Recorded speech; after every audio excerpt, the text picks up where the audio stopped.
بسم الله الرحمن الرحيم أرأيت الذي يكذب بالدين فذلك الذي يدعو اليتيم ولا يحض على طعام المسكين فويل للمصلين الذين هم عن صلاتهم ساهون الذين هم يراءون ويمنعون الماعون صدق الله العالمین۔ سورہ معون مکیہ 107 نمبر آیت قرآن شریف کا پارہ 30۔ ترجمہ کچھ یوں ہے کہ تمام حمد و ستائش، تعریف و توصیف و تمجید اس پروردگار عالم کے لیے ہے جو نہایت مہربان اور مسلسل رحم کرنے والا ہے۔ اس سورہ میں پہلی آیت ہے کہ کیا آپ نے اس کو دیکھا جو روز جزا کو جھٹلاتا ہے یا دین کو جھٹلاتا ہے؟ اصل ہے یکذب بالدین، لیکن ترجمہ کرنے والے نے لکھا کہ روز جزا کو جھٹلاتا ہے۔ دین کو جھٹلانا گویا دنیا اور آخرت دونوں کو جھٹلاتا ہے وہ شخص۔ فذلک الذی یدعو الیتیم، پس وہ وہی ہے جو یتیم کو دھکے دیتا ہے۔ ولا یحض علی طعام المسکین، اور مسکین کو کھانا کھلانے کی ترغیب نہیں دیتا۔ چوتھی ہے تو فویل للمصلین، پس ان نمازیوں کے لیے خرابی ہے، ہلاکت ہے، تباہی ہے۔ الذین هم عن صلاتهم ساہون، جو اپنی نماز سے غافل ہیں۔ الذین هم یراؤون، جو دکھلاوا کرتے ہیں۔ ویمنعون الماعون، اور برتنے کی چیز تک روک دیتے ہیں۔ تمام حمد و ستائش و تعریف و توجید و تمجید اسی خلاق عالم کے لیے ہے جس نے انسان کو اپنی صورت اور شبیہ کے مانند بنایا اور اپنی تمام اوصاف حمیدہ سے آراستہ کیا۔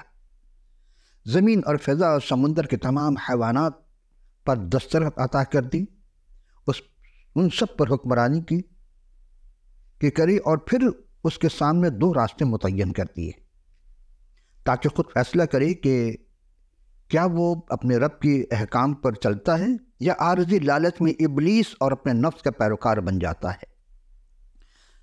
عزیزان گرامی، آپ کا اپنا پسندیدہ پروگرام حقیقی عرفان قصص الانبیاء میں آپ تمام سامعین ناظرین خدمت پہ سلام اور خوش آمدید۔ آئیے ہم آج کے پہلے سوال کی جانب چلتے ہیں کہ کتاب مقدس و قرآن شریف و صحیح ستہ اور قصص الانبیاء کی کتب میں حضرت میکا کا کیا نام اور ان کے مطابق وہ کس نبی کے ہمعصر نبی تھے، ان کا تعلق کس گھرانے سے اور علاقے سے تھا۔ عزیزان ذی وقار، تو ہم آج جو پہلے ذکر کرنے جا رہے ہیں وہ گمنام انبیاء کرام جن کا ذکر قرآن شریف یا اسلام کتاب میں نہیں ہے، وہ یہی حضرت میکا مورشتی علیہ السلام ہے۔ یہ وہ جلیل القدر نبی کا ذکر کریں جو آج کا پہلا سوال کہ کتاب مقدس قرآن شریف اور سیاست اور قصص الانبیاء میں کہ کتب میں حضرت میکا مورشتی کا کیا مقام ہے، کیا اور بھی ان کے نام تھے؟ تو اس کا جواب یہ الف کا کہ میکا مورشتی کا ذکر قرآن شریف، سیاست، تاریخ اسلام، قصص الانبیاء کی کسی کتب میں نہیں ہے، لیکن میکا کا ان کا ذکر کتاب مقدس میں ان کا شمار بطور ایک کتاب صاحب کتاب نبی کا مقام دیا گیا ہے کہ ان پر صحیفے آئے، خدا نے روئے میں ان سے کلام کیا اور خدا کو رائے نازل ہوا۔ حضرت میکا مورشتی کا صحیفہ انہی کے نام سے منسوب ہے۔ دیکھیں، کتاب مقدس کی بہت بڑی خوبی یہ ہے کہ جس نبی کے نام سے جو کتاب ہے، رویا کی شکل میں آیا ہو، جو بھی خدا نے ان کو دکھایا یا بتایا ہو، وہ انہی کے نام سے منسوب ہے، کسی اور کے نام سے نہیں ہے۔ تو میکا علیہ السلام کا لغوی معنی ہے، دراصل میکا مخفف ہے، مختصر شکل میکا ہے، اور اس کا مطلب ہے یہوہ۔ یہوہ یا خدا کے مانند کون ہے؟ میکا کا معنی خدا کے مانند کون ہے، سوال ہے اس میں۔ یہ جو یہوہ کے مانند، یہ نام اس بات کا اعلان کرتا ہے کہ نبی واحد حقیقی خدا تعالیٰ یعنی اسرائیل کے خدا کا بندہ ہے۔ اکثر انبیاء مرسلین کے نام کے آخر میں ال یا لکھا ہوتا ہے، جیسے یسایہ اور یرمیہ، اسی طرح ال یا سے منسوب کیا جاتا ہے۔ یہ جیسے یسایہ کے ہے زینیہ، خدا سنتا ہے، زکریا، میکا۔ قاموس الکتاب میں آپ اس کو دیکھ سکتے ہیں، صفحہ 987 میں ہے کہ مطابق عہد نامہ میں میکا کے 7 اشخاص کے نام تھے، ایک نہیں 7 اشخاص تھے اس نام کے، اور ہر ایک کے نام بالکل ہی مختصر ہے۔ میں مختصر پیش کروں آپ سامعین کی خدمت میں۔ قضات 8 اور 9 ابواب میں ایک افراہیمی ایک شخص کا نام میکا تھا، پہلا تواریخ 5ویں رکوع کی 5ویں آیت میں روبن کے قبیلے کے ایک شخص کا نام میکا تھا۔ پہلا تواریخ 8ویں باب کی 34ویں آیت میں اور 9ویں باب کی 40 میں یونتن کا پوتا کا نام میکا۔ چوتھا نام ہے پہلا تواریخ 23 باب کی 20ویں آیت میں ایک لاوی کا نام میکا تھا، یعنی لاوی قبیلے کا تھا، اس کا نام میکا تھا۔ پانچواں نام ہے دوسرا سلاطین 22ویں باب کی 12ویں آیت میں یوسا بادشاہ کے ایک ملازم اکبور کا باپ کا نام میکا تھا، لیکن جب دوسرا تواریخ اور 34 کے 20 میں اکبور کو دیکھیں گے تو وہ عبدون بھی لکھا اس میں، وہاں پہ یعنی بعض نام ہے لیکن وہ کسی اور وجہ سے مشہور ہو جاتے ہیں۔ چھٹا نام ہے دوسرا تواریخ 18ویں باب کی 8ویں آیت میں املا کا بیٹا، اسے عموماً میکا یا کہا گیا ہے۔ میکا یا، میکا نہیں، میکا یا کہا گیا ہے۔ یہ تھوڑی سی وہاں پہ کنفیوژن ہے، لوگ بعض جو پڑھ جاتے میکا میکا نہیں، میکا یا۔ اور یہ وہ 6 افراد ہیں، ان میں 7واں اشخاص بنام میکا میں قابل غور صرف 7واں نمبر حضرت میکا مورثی علیہ السلام سے متعلق ہے۔ ماں سوا جو یرمیہ 26ویں باب کے 18ویں آیت میں اور پہلا میکا یعنی کہ حضرت میکا کے پہلے باب کی پہلی آیت کے نام سے کتاب کا نام منسوب ہے۔ 7واں نمبر یرمیہ کے 26 میں اور 26 باب کے 28ویں آیت میں، جب 18ویں آیت میں ہم یاد دیکھتے ہیں تو یرمیہ کا زمانہ 7ویں صدی قبل مسیح کا ہے اور اواخر میں اور 6 قبل مسیح کے اوائل کا ہے۔ اور جب ہم 26ویں باب کے 18ویں آیت کا مطالعہ کرتے ہیں تو وہاں کچھ یوں مرقوم ہے کہ میکا مورثی نے شاہی یہودا حزقیہ کی ایام میں نبوت کی اور یہودا کے سب لوگوں سے مخاطب ہو کر یوں کہا کہ رب الافواج یوں فرماتا ہے کہ صیون کھیت کی طرح جوتا جائے گا اور یروشلم کھنڈر ہو جائے گا اور اس کا گھر پہاڑ جنگل اونچی جگہوں کے مانند ہوگا۔ اور میکا پہلے باب کی پہلی آیت میں یوں ہے کہ میں یوں مرقوم ہے کہ سامریہ اور یروشلم کی بابت خداوند کا کلام جو شاہان یہودا یوتام اور آخر اور حزقیہ کی ایام میں میکا مورثی علیہ السلام پر رویا میں نازل ہوا۔ اب آئیے اس کا دوسرا جز سوال کا، پہلا سوال کا، حضرت میکا مورثی علیہ السلام کس انبیاء اکبر کے ہم اصل نبی تھے، یعنی ان کے ہم اصل تھے؟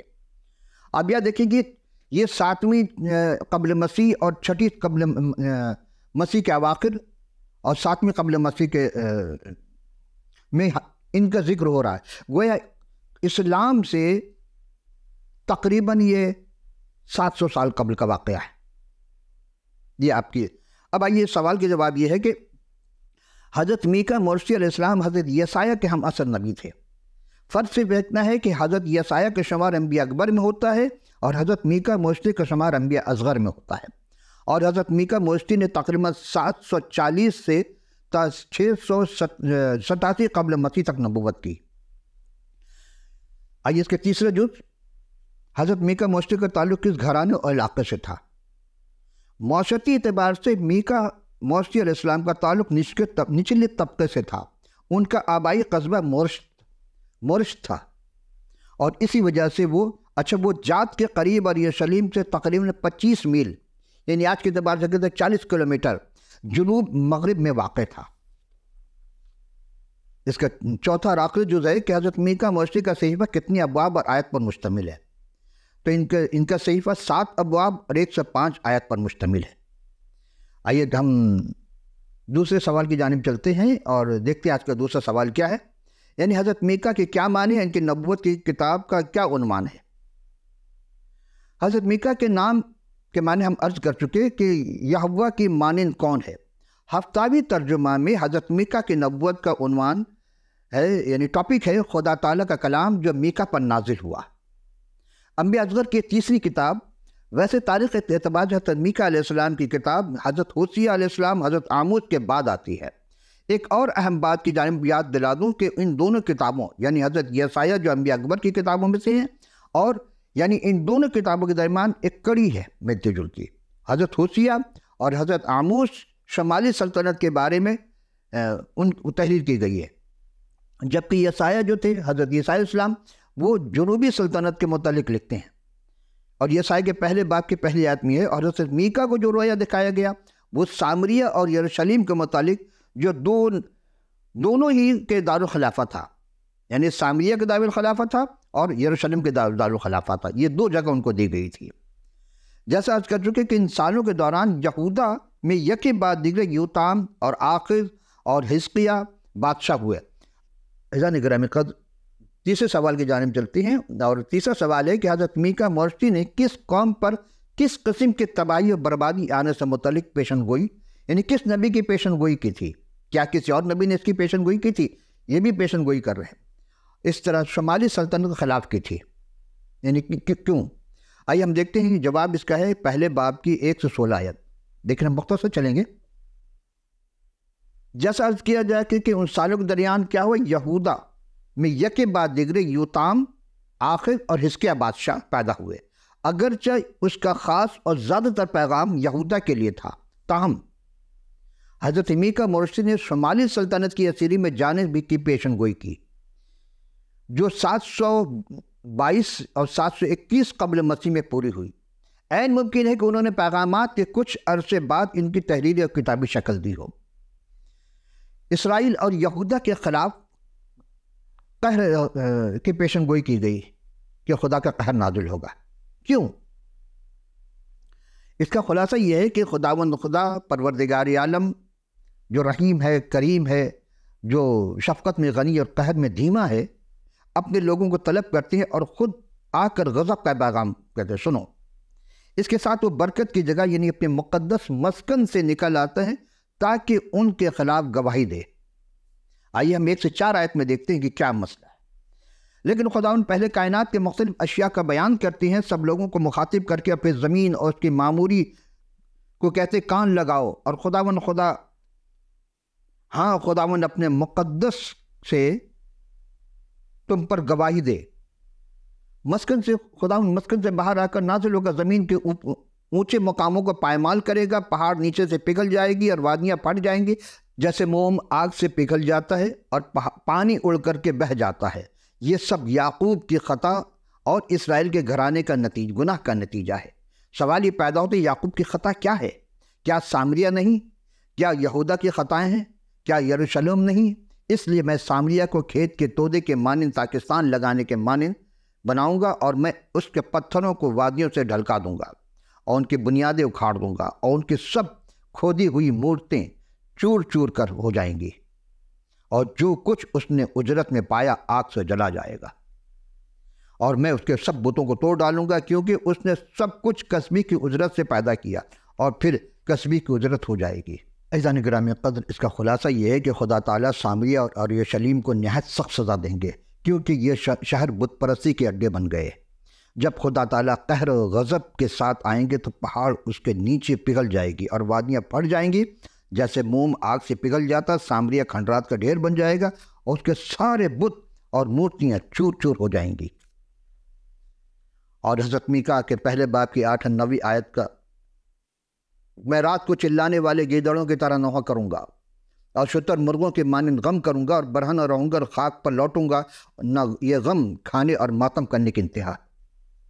ایک عجب انداز سے نبی اپنی اس قوم کے لیے اس کو ہدایت دینا چاہتا ہے، اور ہر نبی کی یہ کوشش رہی کہ خدا کا پیغام ان تک پہنچائے، لیکن قوم نہیں سدھری۔ اس کا خلاصہ کیا ہوا؟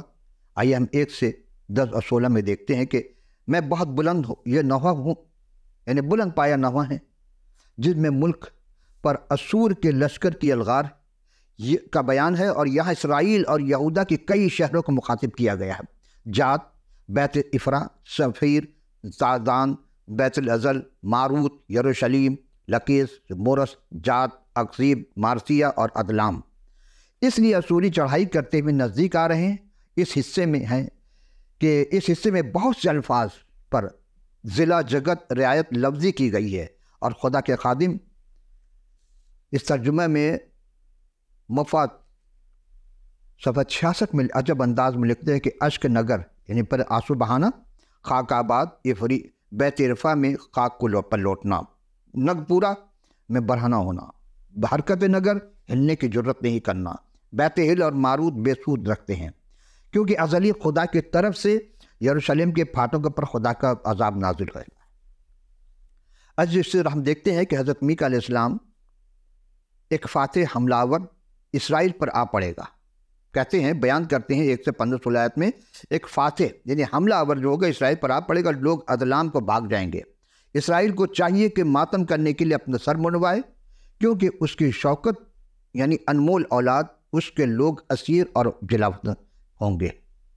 یہ آغاز ہو چکا۔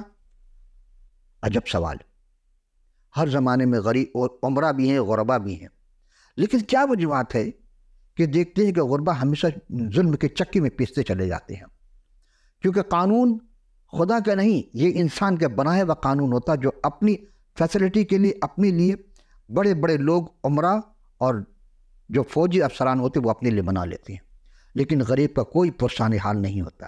اور ہمیشہ غریبی تو ہے جو خدا کو یاد کرتا ہے، غریبی تو ہے جو قربانی دیتا ہے۔ آئیے ہم دیکھتے ہیں میکا علیہ السلام کے دوسرے باب کی 1 سے 5 آیت میں، جس طرح ہر زمانے میں اور دنیا کے تمام خطے میں کم و بیش غریب، مفلوک الحال، یتیم، بیوہ، کمزور، نادار اور مفلس لوگوں پر طاقتور ہمیشہ ظلم و تشدد، جور و ظلم اٹھاتے رہے، تو رب العالمین چونکہ سب کا حقیقی رب ہے، وہ کب چاہیں گے کہ ایسے کمزوروں پر ظلم ہوتا رہے؟ اسے طاقت دیا ہے کہ ظلم نہ کرو بلکہ ان کی مدد کرو، لیکن الٹ ہو رہا ہے۔ خدا نے اس ظلم کو مٹانے کا آغاز اپنے ہی لوگوں سے کیا۔ اسرائیل اور یہودا پر بھی قہر نازل ہونے کے وجوہات بیان کیے گئے ہیں۔ دولت مند ظلم و تشدد کر کے غریبوں کا گھر اور کھیت اور زمین چھین لیتے تھے۔ وہ آج بھی ہو رہا ہے؟ نہیں ہو رہا ہے کیا؟ کون سا ملک ہے جہاں قانون ہے، جہاں خدا کا خوف ہے؟ وہاں نہیں ہے، لیکن کہیں نہ کہیں پس پردہ ہر چیز ہو رہی ہے۔ یہ ظلم تو آج بھی ویسا ہی ہو رہا ہے۔ نتیجہ یہ ہوگا کہ اجنبی لوگ غیر اقوام حملہ کر کے دولت مندوں کی جائیداد چھین لیں گے اور ان کے پاس کچھ نہ بچے گا۔ جو غریبوں کا اگر حق نہیں دیتا ہے تو خدا اس سے زیادہ طاقتور کو بھیج کر کے ان سے وہ چیز چھین لیتا ہے۔ یہ ہے خدا کا۔ آئیے اس کا خلاصہ ہم دیکھتے کیا ہے کہ لوگوں نے میکا علیہ السلام کو کہا کہ ایسی ناگوار نبوت نہ کریں۔ ہر زمانے میں کچھ الچی ہوتے ہیں، شاہ سے شاہ کے جو نمک خار ہوتے وہ زیادہ اپنے آپ کو شو کرتے۔ آج بھی ہمارے زمانے میں بھی یہی ہے، بہت سارے شاہ کے نوکر ہیں، آپ کھلے ہم دیکھ سکتے ہیں، کہاں نہیں نظر آتے۔ وہ شاہ کی برائی کو چھپاتے ہیں، شاہ کے ظلم و تشدد کو نیکی بنا کر پیش کرتے ہیں، ان کی چوری چکاری، ان کی ہر چیز کو پیش کرتے ہیں، لیکن اصل غریبوں کا حق کھا جانا، پھر خدا ان کو ایسے ذلیل کرتا ہر زمانے میں۔ یہاں بھی کیا، کیونکہ ہم پر رسوائی نہیں آئیں گی۔ وہ کہہ رہے کہ ہم پر رسوائی نہیں آئے گی، ہم تو پاک صاف لوگ ہیں۔ مگر میکا علیہ السلام نے انہیں جواب دیا کہ تمہیں نہیں کہنا چاہیے، کیا خداوند کی روح قاصر ہوئی اور کیا اس کے یہی کام ہے، یعنی قہر اور غضب نازل کرنا؟ کیا اس خدا کے بات راست رو کے لیے مفید نہیں؟ اور پھر میکا علیہ السلام نے دوسرے باب کی 8 سے 11ویں آیت میں اپنے گناہوں کے سبب سے خدا کے لوگ گویا یہوہ کے دشمن بن گئے۔ آج بھی لوگ خدا کو جھٹلاتے ہیں، خدا کے نبیوں کو جھٹلا رہے ہیں، لیکن ایک ایسی ہستی جس کو روح القدس کہا جاتا ہے اس کو بھی جھٹلاتے ہیں۔ اس کا انجام بہت برا ہوتا ہے۔ وہ پرامن اور صلح جو لوگوں کے لباس تک چھین لیتے ہیں۔ کیا ہو رہا ہے آج ہمارے یہاں؟ کیا جا رہا ہے؟ یہ کون سے پیروکار ہیں؟ کس دین کے ہیں؟ کس خدا کے ماننے والے ہیں؟ یہ ایک خدا کے نہیں، یہ ابلیس پرست لوگ ہوتے جو یہ ظلم ڈالتے ہیں اور خدا کے اور لوگوں کے لباس تک چھین لیتے ہیں۔ چونکہ بادشاہ ننگا ہے، وہ اس لیے سب کو ننگا دیکھنا چاہتا ہے۔ ایک بادشاہ تھا بڑا، وہ ہر کسی کو ننگا دیکھنا چاہتا تھا، کیونکہ خود ننگا بیٹھتا رہتا تھا اپنے دربار میں۔ آج وہی چیز دہرائی جا رہی ہے۔ وہ خواتین اور بچوں کو ان کے گھروں سے نکال دیتے ہیں۔ کیا ہو رہا؟ اسی لیے ایسے تمام کو اٹھایا اور اسیروں میں دھکیل دیا جائے گا۔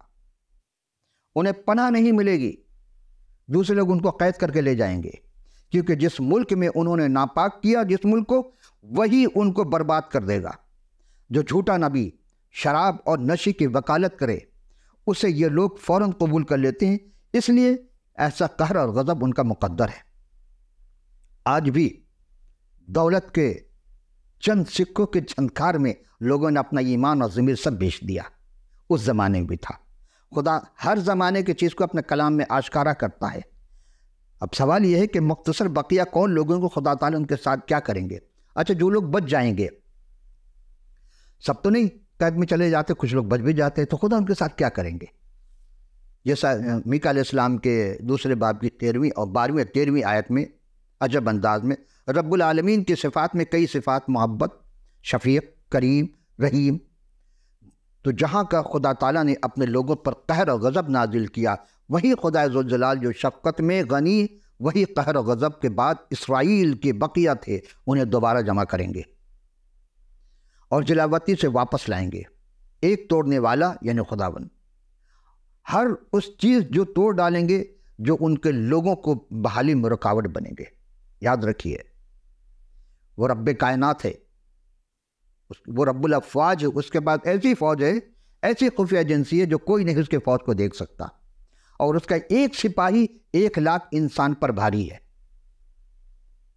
عزیزو، بہت تحمل کا مقام، بہت صبر کا مقام ہوتا ہے، اور جتنا صبر تحمل خدا نے غریبوں کے اندر رکھا ہے، کاش اس سے سبق سیکھتے، ان کے کھیتوں کو تاراج نہ کرتے، نہ خون نہ کریں، اور خون کرنے کے بعد ڈٹائی سے وہ قاتل کو ہی بچا لیتے ہیں، لیکن کب تک؟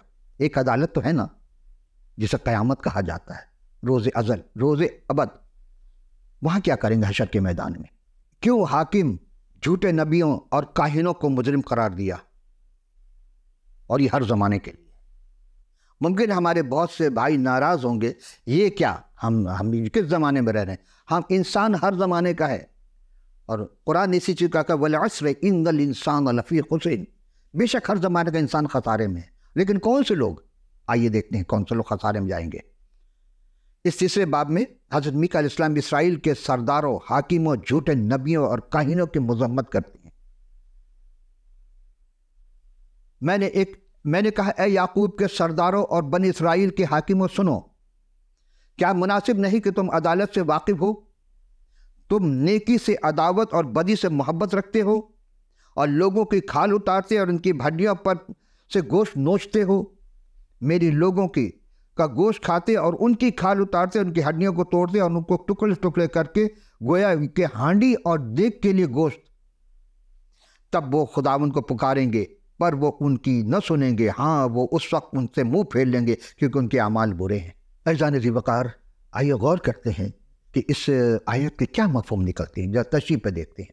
یعنی بنی اسرائیل کے سرداروں اور حاکموں کو مذمت کی گئی ہے، تو کیا صرف بنی اسرائیل کے سردار اور حاکموں کو؟ آج کے سردار حاکموں کو مذمت نہیں ہے، ہر زمانے کے لیے، خدا کا کلام ہر زمانے کے لوگوں کے لیے، کیونکہ وہ سب غیر عادل، بے انصاف اور لالچی تھے۔ آج بھی انہیں نیکی اور نیک کام کرنے والوں سے عداوت اور بری اور برے اعمال و افعال سے دل لگی، محبت، دل لگاؤ رکھتے ہیں۔ کیسی کھری کھری بات خدا لکھتا ہے۔ وہ غریبوں، مساکین، یتیموں، بیواؤں، مفلوک الحال اور معذوروں اور مجبوروں سے قطعی رحم نہ تھی۔ رحم کرنے کے بجائے وہ ان کے ساتھ بہیمانہ، انتہائی ظالمانہ سلوک کرتے تھے۔ آج بھی ہو رہا ہے۔ آپ کہاں سے دامن بچائیں گے؟ آنکھیں بند کر لینے سے چیزیں ختم نہیں ہو جاتی۔ حاکم ہونے کے ناطے حاکموں کی ذمہ داری ہوتی ہے کہ وہ ناس کے چرواہے ہوں۔ کیا مطلب؟ یعنی جو حاکم ہیں ان کی حاکموں کی ذمہ داری ہوتی ہے کہ وہ ناس کے چرواہے ہوں، دیکھ بھال کریں، جس سے ایک چرواہا اپنے بھیڑ بکریوں کی دیکھ بھال کرتا ہے۔ کیا ہمارے حکمہ کرتے ہیں ایسے؟ غور کیجیے گا۔ لیکن اس زمانے کے سیاستدان بھیڑیے بن گئے، اور آج کی بھی وہی حال ہے۔ کلام تو ہر زمانے کے لیے ہے، آپ کہاں تک بچ کر جائیں گے؟ اور آج افسوس، صد افسوس، ہمارے ملک کے بھی سیاستدان کا وہی حال ہے۔ وہ بھیڑیے بن گئے، بھیڑ کے لباس میں بھیڑیے بن گئے، اور بھیڑوں کو یعنی الناس کے بھیڑوں کے معنی ہانڈی اور دیگ کے لیے گوشت بنا دیتے ہیں، جبکہ ان کا تعلق حضرت داؤد علیہ السلام سے تھا۔ لیکن وہ سب حضرت داؤد سے بالکل الٹ تھے۔ جو لغوی معنی میں چرواہے تھے، وہ ایک قوم کو گلہبانی کیا کرتے تھے۔ یہ مثل مشہور ہے کہ ہر عروج راو زوال، ہر عروج کے بعد زوال آتا ہے، ضرور آتا ہے۔ ہر ظلم کرنے والے کے ظلم کا ایک دن ضرور کچل دیا جاتا ہے۔ اور جب خدا انہیں ان کے ظلم کی سزا دیتا ہے، تو جب ان حاکموں پر آفت، مصیبت آتی ہے تو فوری بھاگتے ہیں، کہاں؟ مقدس مقام کی جانب۔ آج بھی ہو رہا ہے۔ کیا کر رہے ہیں؟ یہ خدا سے معافی مانگ رہے ہیں۔ معافی جس سے مانگنا چاہیے اسے نہیں مانگ رہے، خدا سے معافی مانگ، خدا بھی ان کو معاف نہیں کرتا۔ پھر کیا ہوتا ہے؟ وہی بات کہ لوگ جو ہم نے شروع میں جو سورہ ماؤن پیش کیا، ارے تلذی کذبین، یہ دین کو جھٹلاتے ہیں، علماء بھی سیاستدان بھی دونوں دین کو جھٹلا رہے ہیں. تو کس سے جھوٹ بول رہے ہیں؟ خدا سے، لوگوں سے نہیں. وہ اپنے آپ سے جھوٹ بول رہے ہیں اور روح القدس سے جھوٹ بول رہے ہیں، اور اس کا انجام موت ہے. تو ان نبیوں کے حق میں جو میرے لوگوں کو گمراہ کرتے ہیں، جو لقمہ پا کر سلامتی سلامتی پکارتے ہیں، جی حضور کی سلامتی ہو، صدا بلند ہو، ان کا عروج رہے، اور بادشاہ سلامت کے آگے جھک جھک کر سلام کرتے ہیں، یہاں تک سجدہ کر دیتے ہیں. لیکن اگر کوئی کھانے کو نہ دے تو اس سے لڑنے کو تیار ہو جاتے ہیں. سمجھ رہے میں کہاں کی بات کر رہا ہوں؟ اس زمانے کی آج بھی ہمارے یہاں ہے. تو خداوند یوں فرماتا ہے کہ اب تم پر رات ہو جائے گی، یعنی جس میں رویا نہ دیکھو گے اور تم پر تاریکی چھا جائے گی، غیب بینی نہ کر سکو گے، اور نبیوں پر آفتاب غروب ہوگا. وہ جو جھوٹے نبی، آج بھی اس کے پہ بہت سے جھوٹے نبی نظر آتے ہیں. کیوں؟ اس لیے کہ وہ ان کے پیٹ کو جہنم کی آگ سے بھر دیا گیا ہے. بظاہر دنیا کی آگ کھا رہے ہیں، دنیا کے میوے کھا رہے ہیں، خدا کی نعمت کھا رہے ہیں، لیکن جھوٹ بول رہے ہیں. اور جھوٹوں پر قرآن کیا کہتے ہیں؟ اعلیٰ لعنت اللہ قوم الظالمین قوم الکاذبین. جھوٹوں پر خدا کی لعنت. یہ قرآن شریف کا واضح بیان ہے.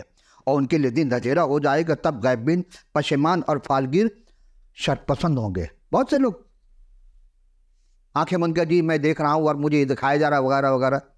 جی آپ کب تک جھوٹ بولیں گے؟ ہم کس صدی میں رہ رہے ہیں؟ ہر چیز کھل کر سامنے آ گئی. بلکہ سب لوگ منہ پر ہاتھ رکھیں گے اور خدا کی طرف سے کوئی جواب نہ ملے گا. خلاصہ یہ ہے کہ یہ وہ لوگ ہیں جو روپے پیسے دیتے ہیں. یعنی جو لوگ ان کو روپے پیسے دیتے ہیں تو یہ دولت مند ہی کیسے کر سکتے ہیں؟ غریب تو بیچارہ دے نہیں سکتا چونکہ اس کے پاس کھانے کو روٹی نہیں ہے، لالے پڑے ہوئے ہیں. جو دولت مند سے پیسے ملتے ہی جھوٹے نبی ان کے راگ الاپتے ہیں. آج بھی دیکھ لیں اسکرین پہ کیا ہو رہا ہے. ہم ہر زمانے کو اپنے زمانے، اس زمانے کا نبی کے 700 سال پہلے، 700 سال قبل مسیح کے حالات اور آج کے حالات میں کوئی فرق نہیں. فرق کیا ہے کہ آج ہم سائنسی عروج پر ہیں. سائنسی ٹیکنالوجی کے ذریعے گھر بیٹھے سب کی حرکت دیکھ سکتے ہیں. پہلے خبریں ہوتی تھیں، آج عام ہو گئی. آج بھی ایسے ہی چند ضمیر فروش لوگ نظر آتے ہیں جو سچ کو جھوٹ اور جھوٹے کو جھوٹ کو پاک صاف قرار دیتے ہیں. خداوند متعال ان کو ہرگز حقیقی عرفان سے نہ دے گا، اپنے عرفان عطا نہیں کرے گا، ان کو توبہ کی بھی توفیق نہیں دے گا. کہ میری مرضی کیا ہے؟ خدا کہتے ہیں میری مرضی. ان کے لیے خدا تعالیٰ کی طرف سے خاموشی ہے. تو چلتے چلتے وہی بات کہ آپ اسکرین پر دیکھ رہے ہیں، واٹس ایپ، ای میل اور ٹیلی فون نمبر جو بھی آپ کے اویلیبل ہو، آپ کتاب مقدس کے لیے اپنا پورا پتہ لکھ بھیجیے گا تاکہ آپ مستفیض ہوں، ایمان لائیں اور ابد زندگی کے وارث بن سکیں.